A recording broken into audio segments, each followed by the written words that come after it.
அஸ்ஸலாமு அலைக்கும். இந்த நேரத்தில் நாம் நிறைய நண்பர்களை சம்பாதித்திருப்போம்.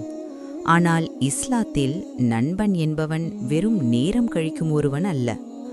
அவன் நம்மை அல்லாஹ்விற்கு அருகில் கொண்டு செல்லும் மனிதன்.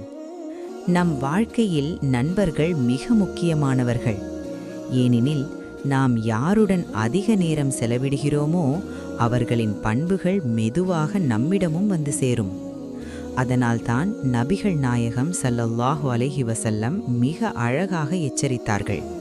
அவர்கள் சொன்னார்கள், ஒரு மனிதன் தனது நெருங்கிய நண்பனின் மார்க்கத்தின் மேல்தான் இருப்பான். அதனால் யாரை நண்பனாக தேர்வு செய்கிறோம் என்பதில் கவனமாக இருக்க வேண்டும். இஸ்லாம் சொல்லும் நல்ல நண்பன் யார் தெரியுமா? நீ தவறு செய்யும் போது அதை சிரித்து கடந்து போகாமல் உன்னை நல்ல வழிக்கு அழைக்கும் மனிதன்தான் உண்மையான நண்பன்.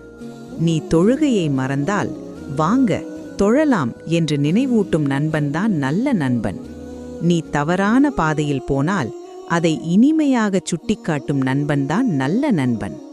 நபிகள் காலத்தில் இருந்த சஹாபாக்கள் ஒருவரை ஒருவர் அல்லாவிற்காக நேசித்தார்கள். பணம், பதவி, லாபம் இல்லாமல் அல்லாவிற்காக என்ற ஒரே காரணத்தால் நட்பை வளர்த்தார்கள். அல்லாஹ் மிகவும் விரும்பும் நட்பு எது தெரியுமா? அல்லாவிற்காக நேசித்து அல்லாவிற்காக பிரியும் நட்பு. கியாமத் நாளில் அனைவரும் பயத்தில் இருக்கும்போது அல்லாவின் நிழலில் யார் இருப்பார்கள்? அதில் ஒரு பிரிவு அல்லாவிற்காக ஒருவரை ஒருவர் நேசித்த நண்பர்கள். அதனால் இன்று ஒரு கேள்வி நம்மிடம் கேட்க வேண்டும். என் நண்பர்கள் என்னை அல்லாவிற்கு அருகில் கொண்டு செல்கிறார்களா அல்லது என்னை அல்லாவிலிருந்து தூரமாக்குகிறார்களா? நீயும் யாருக்காவது நல்ல நண்பனாக இரு.